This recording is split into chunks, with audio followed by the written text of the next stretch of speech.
Okay, you lovely lot, you join me at the beautiful Meadowlands Fishery today on peg 47, scene of my victory 2 weeks ago in the £10,000 Winter Classic. We've actually won a match, folks, but I very nearly didn't get here. You know, short version, we went skiing, half term, had a fantastic time. The last day, the actual last day on the last run, my wife broke a leg and she snapped a cruciate ligament as well, so very nearly didn't happen, but managed to get here. Didn't have any sleep at all on sort of like the Sunday morning, but we got here. Rich and Jade helped me out loads, you know, sort of like done all my bait for me. I actually tied the rigs on the bank, folks, but that's another story. So we won the match with, what do we have, £45 4 ounces. Waco was second, Adam Wakeland with £43 4 ounces, and then Steve Forster was third with £36. Now from third down to 10th, there was £6 separating them. You know, sort of 3 or 4 fish, that's it. It could have all changed, and blooming heck, there was some money up for grabs. So, fantastic event, fantastic organiser Gary Rogers. He does an absolutely awesome job. Little Babby festivals through the year, but the Winter Classic is the one. So, I think without further ado, I'm going to turn around, get fishing, and show you lovely lot exactly how I went about winning £10,000. Yeah!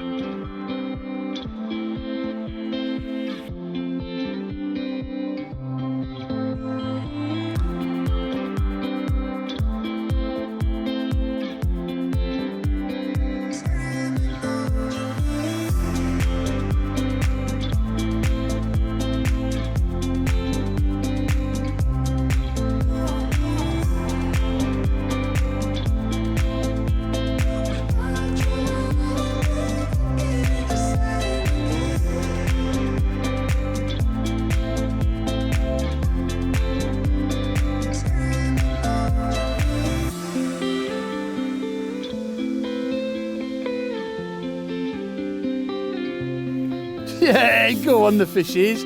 Here we go then, folks. Straight into them. Probably roach to start with, I'd imagine. Which was what it was like in the actual final. So, oh no, skimmer. Blooming heck. The skimmers didn't show up for like 40-50 minutes on that short line. Well, I say short line. So where I've made the mistake in the final straight away is I've fished too short. I've gone like a top kitten, sort of 3 sections on. Because leading up to the final, there was the Meadowlands Silver Cup on the Monday and the Tuesday, and the weather was a lot warmer, so the fish were like going nuts. And both Rich and J-Lad have said, Andy, don't go too far out on your short line, get them to come to you like loose feeding, obviously through your hand and everything.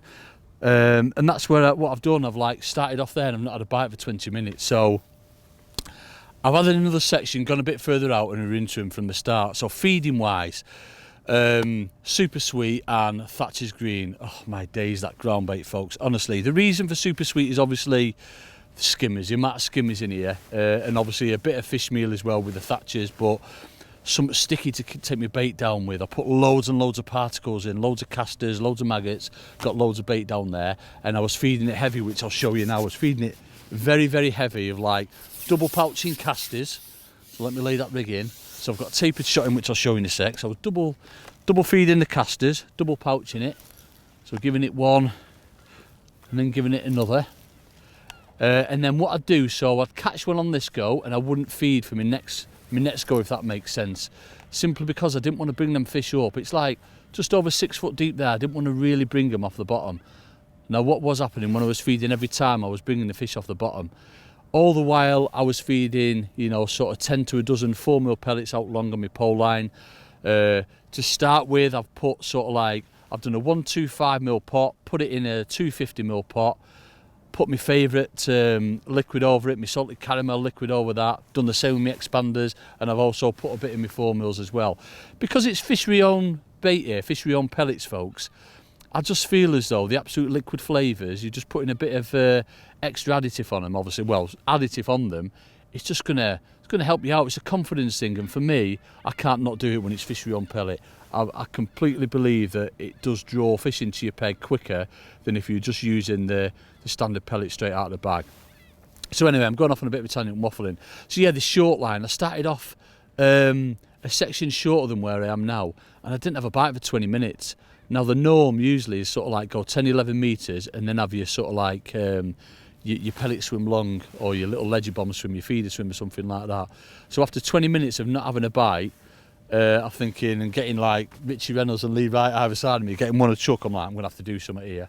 So I put another section on, plumbed it up, and I didn't have enough line, like pole tips to float, so I had to add some line on. But before I'd done that, I went out and put a ball of the super sweet and the Thatcher's green on me sort of like 9-10 metre line. And then when I went on it, it was like this, folks. It was one every chuck. I couldn't get in quick enough, and I'd have quite happily stayed on that line, you know what I mean? But all the while in the back of... Hey, up, go on, I didn't even have any perch that day either. All the while in the back of my head, I've just got Jamie's voice saying, Andy, get on the pellets, get on the pellets. But that's lovely perch. Go on, the perch. So yeah, so let me just... oh, bloody hooks. The bloody hooks fell off on that one. Bloody perch has spiked me hook off. Let me just put another hook on, folks. And then what I'm going to do, I'm talk you through my rig. Because it's dead. And it's a simple rig, you know, that we've used loads and loads of times before, but with a bit of a difference in the fact that I've fished a longer hook length. Because I've not fished Meadowlands loads, but I've fished it enough to know that a lot of the fish, they do love watching your bait down. So what we've got in effect, I've got, and I fished dead light as well, I fished 08 AccuPower hook length to a size 18 SFLB hook, but 6 inches. I'm convinced that's what made the difference. Obviously tapered shotting is normal, these are all number 11s. Because we've got, it's just over 6 foot, it's probably 6.5 foot on my short line. I didn't want to go too positive. The wind, that's another thing that was in my favour as well. The wind was exactly the same as what it is now, and apparently it never blows this way. This is like east, northeast kind of thing. It never normally blows like this. It's normally like in your face on this bank, or, you know, that kind of thing, sort of like blowing right to left, whatever. But it was like this, and it was exactly the same last year when J-Lad won the final last year, and he was on peg 45. We're obviously on 47 today. So it's just one of them, just all came together. So yeah, so rig wise, nice long 6-inch hook length, and these are number 10s spaced evenly up the line. Then let me get down to the float. Float is F1 fine 4x14, so quite a fine carbon stem float, so I can change the way I'm laying that rig in. I can sort of lay it out to the side, bring my shots back over, flop my float over so it sinks in a oneer, or I can hold a tight line depending on what kind of fish I was catching. I was fully expecting roach there. I'm gonna bait up again, folks, and get straight on them because there's loads there. I was fully expecting roach. Now, that's why I set the rig up as I did. How it got at the end, there was more skimmers there, sort of hand-sized skimmers, which, you know, we've had one already, which I wasn't expecting. So the best way for them roach was to lay the rig in and then just sort of like hold a tight line, and then the fish would take it sort of on the drop. But by far the most important thing on this swim was that double feeding of the casters, you know, putting a lot of bait in.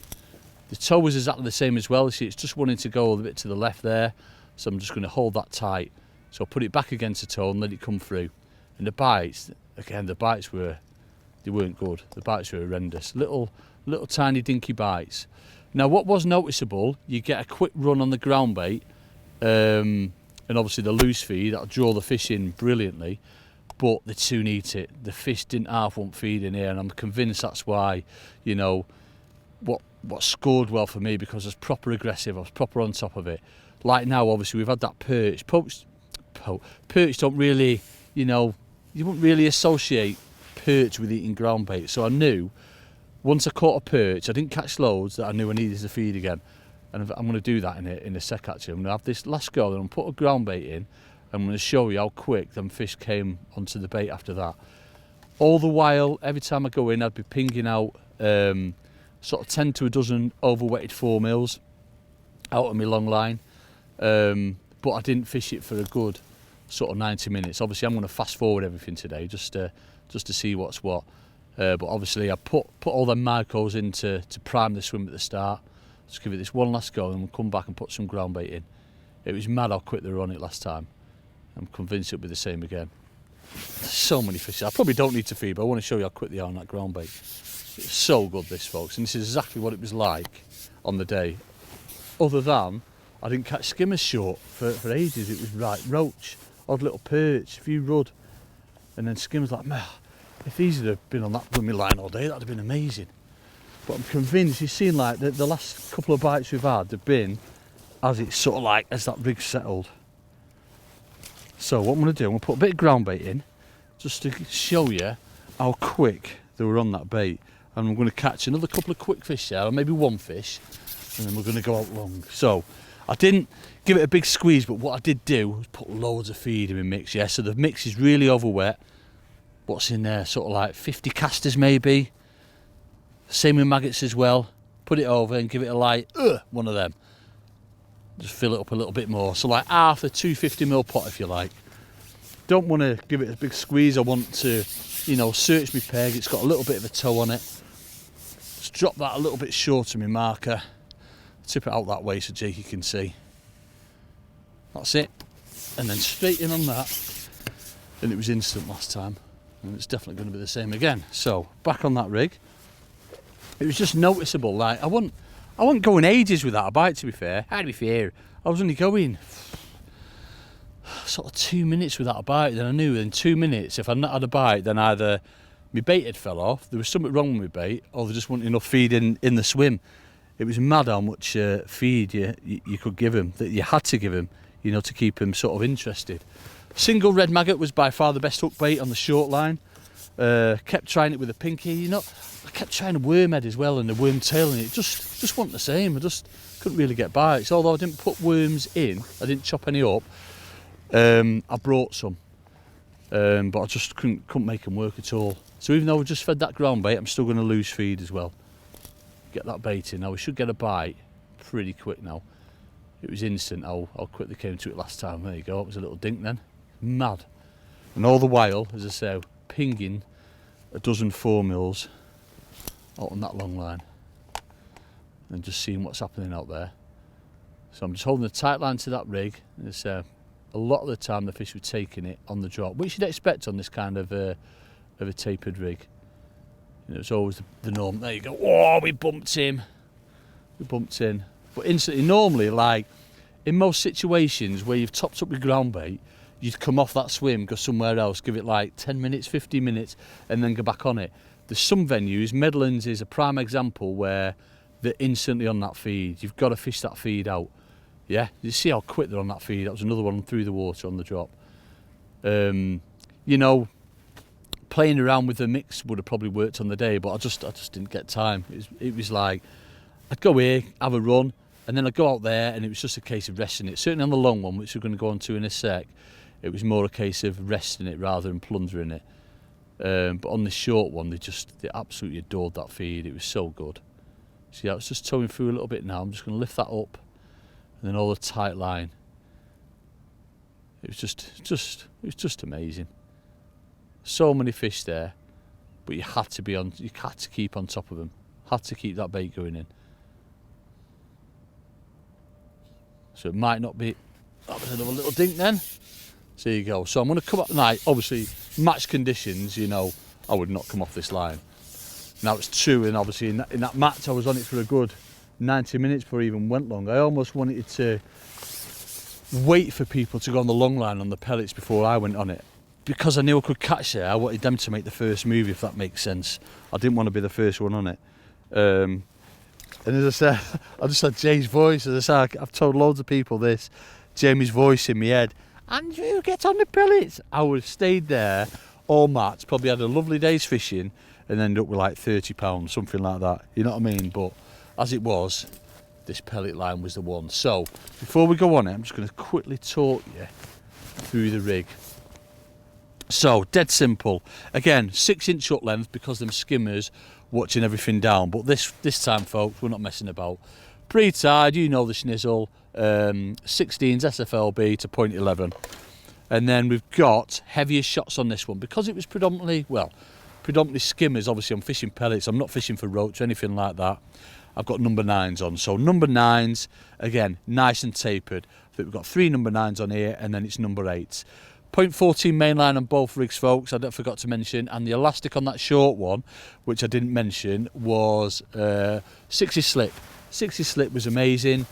Now I just thought on the long line I need something a little bit beefier, so that's why we've gone for the black slip, yeah, the black 8s, which is phenomenal elastic.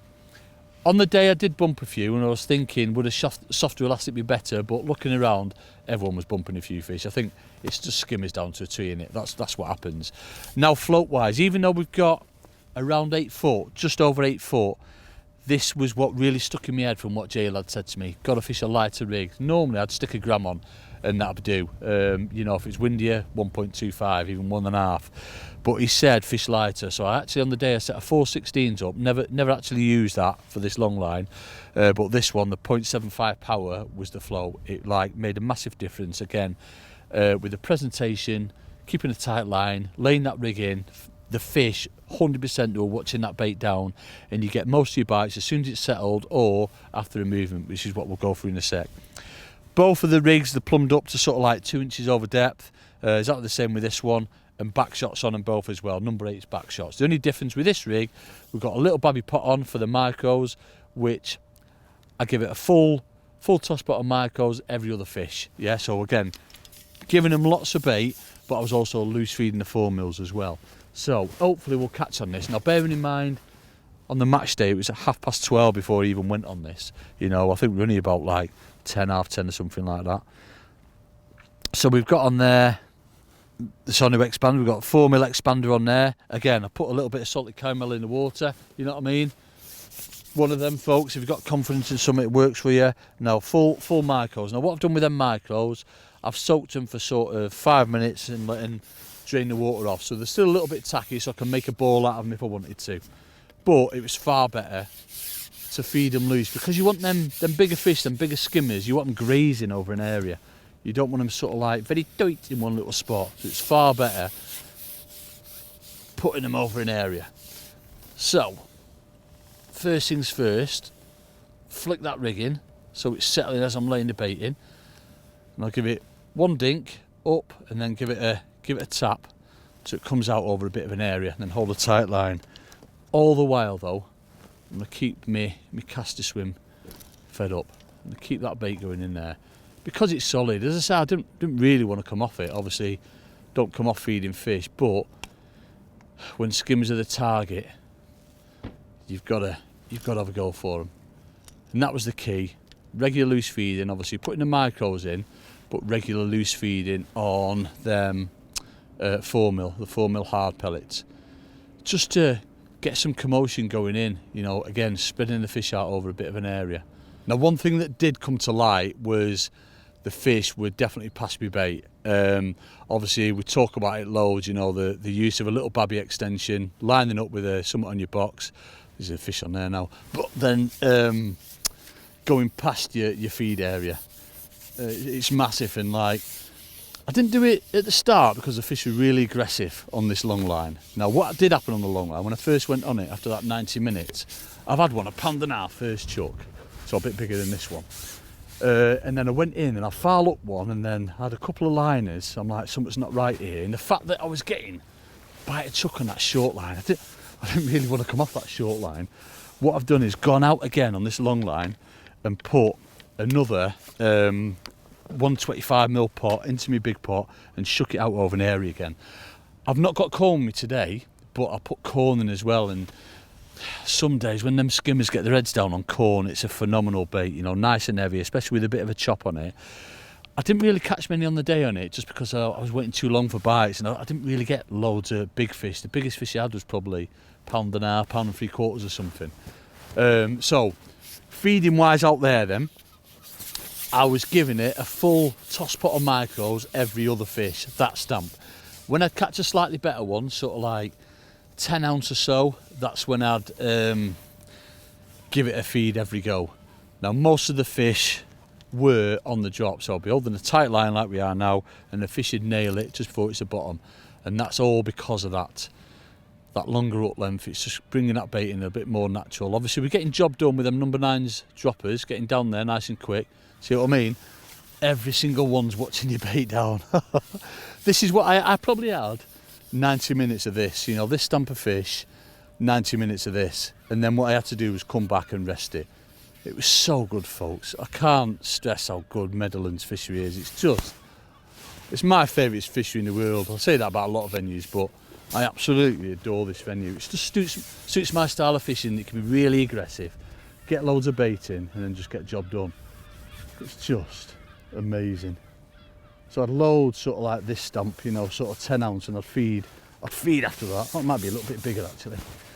Is it 10 ounce? Yeah, I'd say that was 10 ounce, but other people say it's probably getting on for £1. Yeah, loads of sort of like that stamp. It's mad how quick they weigh up, you know what I mean? So I'm going to go in with another pot of micros now. I could have probably just, you know, done away with the micros, but it wasn't doing any damage. Sometimes the trouble with micros, the fish can get too preoccupied with them, so you've got to be really careful. If you're getting loads of sort of like fizzing in your peg, liners, farlock fish, cut the micros out and then go for the bigger baits like the 4mm or even the corn or something like that. Ground bait can be just as bad as well on its day. You know what I mean? You can really get them fish too preoccupied.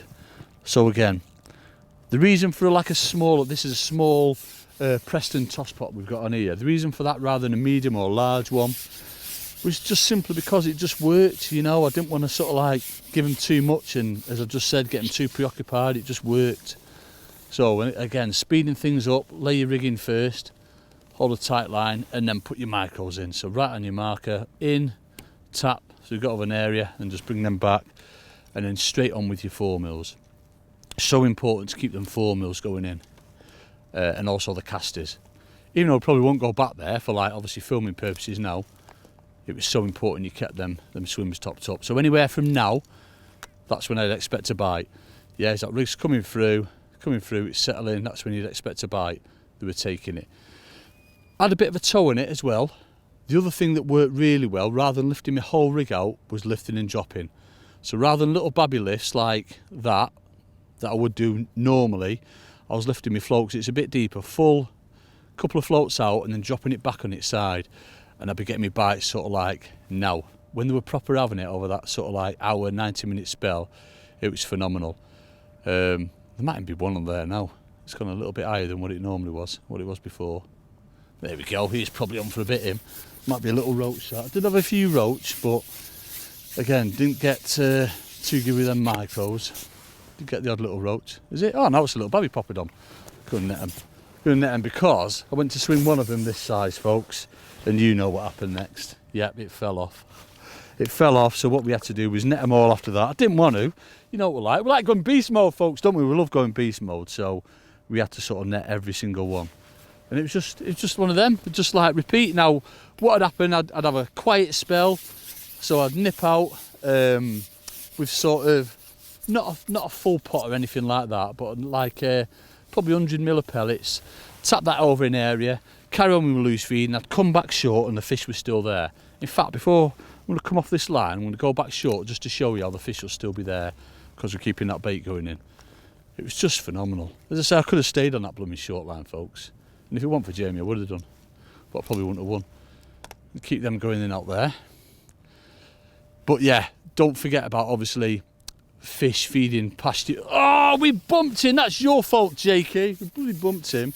No, we did bump a few on the day. Now, it could have been because of that elastic, but speaking to everyone after the match, everyone was bumping fish. Now, what I will do now is put another pot of micros in, just to get them regrouped kind of thing.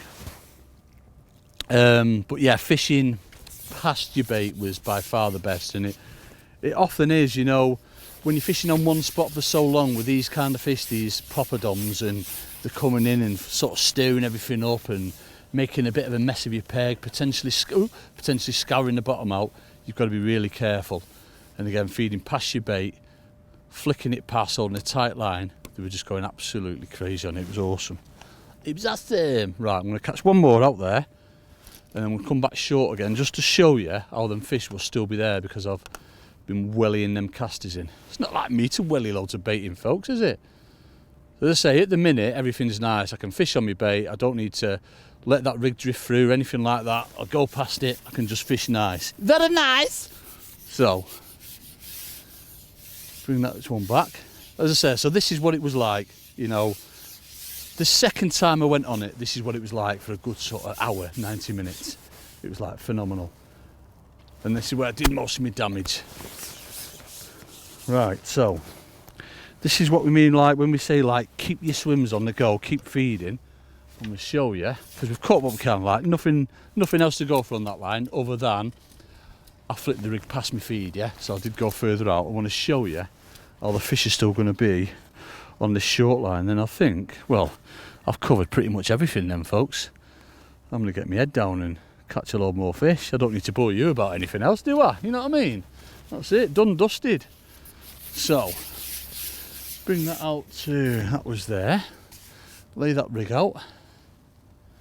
There. Put some casters in. Hold a tight line. We should get a bite instant. Because I've been keeping them casters going in. Oh yes.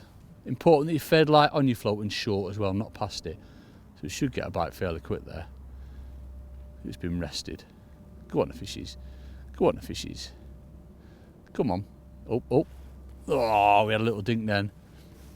So always against the toe, so it's bringing, you know, you're rigging nice and natural. Hold a tight line. I didn't really get loads through the water, but if I'd feed it all the time, they were starting to come off bottom. That's why I went for double feed and then catch a fish and then feed it after my second fish, that kind of thing. Again, lifting and dropping worked well on this line. You know, I was waiting that little bit longer. See what I mean? That's how you keep 2 swims on the go, folks. Just, oh, amazing. What a venue. What a venue. Certainly been kind to me, that's for sure. But yeah, these little skimmers, I didn't catch any of them. I was catching more smaller roach and what have you, but you know, they're proper weight builders, them. Sort of 3 of them and you're on like getting on for £1 or something like that. But other than that, folks, there's not really much else to go to. You know what I mean? It's just all about getting your rigs right to start with. Obviously, I'd done my homework a little bit. I'm gutted I couldn't fish the practice match, but with having lads like J-Lad and Rich to like obviously fall back on and give you the lowdown and do all your bait and do all your rigs. No, they didn't really do my rigs. I did them on the bank. It was phenomenal, and obviously, you know, massive credit to them. But it just shows you doing your homework, and obviously from previous experience on waters like this where, you know, I know the fish watch your bait down, just go longer upland. So normally I'd always be on like 4-inch upland, but going longer, 6-inch, even 8 or 10 inch, I think I would have caught more fish on. But obviously that's for another day. And then getting your rigs bang on, you know, everything tapered, nothing sort of like bulky or anything like that. It was just a phenomenal day, you know what I mean? It's one that I've always wanted on my CV. Gary Rogers does an absolutely superb job. You know, he runs so many festivals, but that Silvers one, the Winter Classic he does, you've got to get on it, folks. It is absolutely phenomenal. The qualifiers, they start, I think, September time, and they go all the way through to like early February.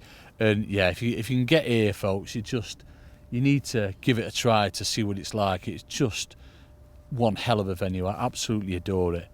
But yeah, hope you've enjoyed it, folks. And as always, if you like what we're putting out, don't forget to like, subscribe, hit the notification button, and obviously that's going to remind you when we're putting these fantastic videos out for you all. Hope you've enjoyed it. I certainly did, because I am £10,000 richer. Yeah!